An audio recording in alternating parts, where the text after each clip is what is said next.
Hello friends! So today I wanted to talk about the books that I read in the month of May and talk about what I didn't read in April. But first I thought I would say that we moved to a new place, still in North Carolina, still moving to Atlanta, but this is what it is for right now. I also shaved the side of my head because I've wanted to for a while and I did and I like it, so...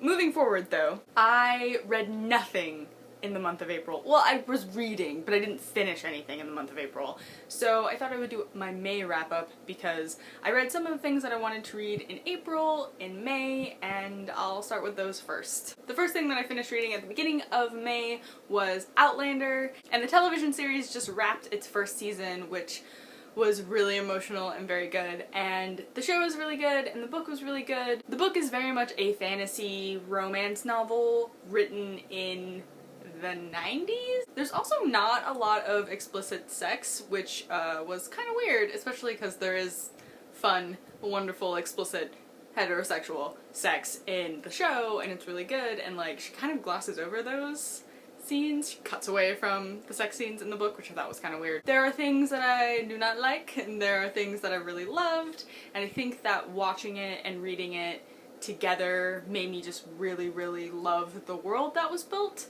And I'm probably gonna read the sequel, but my best friend is ahead of me in the book series. I'm probably not gonna read more than the second book, to be completely honest. I also finally read Saga Volume 4 by Brian K. Vaughan and Fiona Staples. This is the story of an intergalactic family who is running away from the forces that be that don't want them to be a family, and it's really, really good, and like everyone on BookTube and the world has been saying, Volume 4 is the best so far. I also finally read The Fade Out Act 1 by Ed Brubaker and Sean Phillips, and it was okay. It's set in Hollywood in 1948, and it's about a screenwriter who is writing a noir film, and the blonde bombshell starlet dies, and he finds himself in the middle of a noir.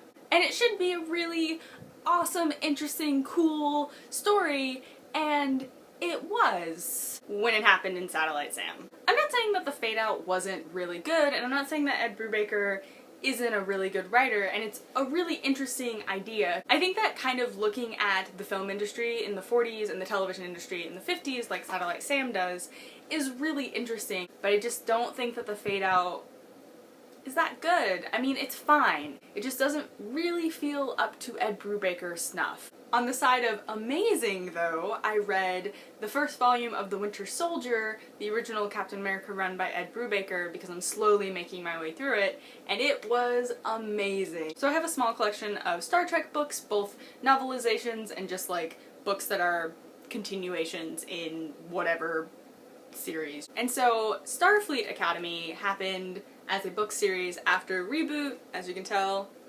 Beautiful artist renditions of the actors from Star Trek 11, and it's basically set during Jim Kirk in that universe's time at Starfleet. They're a thing. I don't know. They're okay. I read The Delta Anomaly, which was the first one published, although it's like set in the second or third year. But then the other ones are all set during his first year, so it's a little bit confusing. The second one that was published is The Edge, which I also read, and they were both okay. There's this really great Starfleet Academy book that William Shatner wrote that was also ghostwritten, so who knows how that really happened. But it's about Jim and Spock, and it's like an alternate timeline of them meeting. It's called Collision Course. If you want a good, really, really good Jim Kirk at Starfleet Academy book, you should read Collision Course, because it's amazing. My only complaint about it is that McQuarrie isn't there, like, I think at all, which is really hurtful to me because Bones is my favorite character from the original series, but my favorite character's in there, and I still think it's amazing, so you should definitely read it if you want Jim Kirk at Starfleet Academy.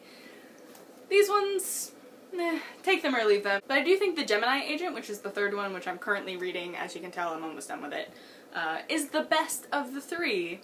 I am kind of really invested in this. I think it's really interesting. Chekhov is in it. Those were all the books that I read in the month of May. I read like 6, which is mostly because we don't really have internet here right now. Not yet. We will soon. But we don't yet, so I played through Tomb Raider, the new Tomb Raider, and I've been reading a lot. Yeah, that's all. So, I will talk to you guys later. Peace out, Cub Scouts!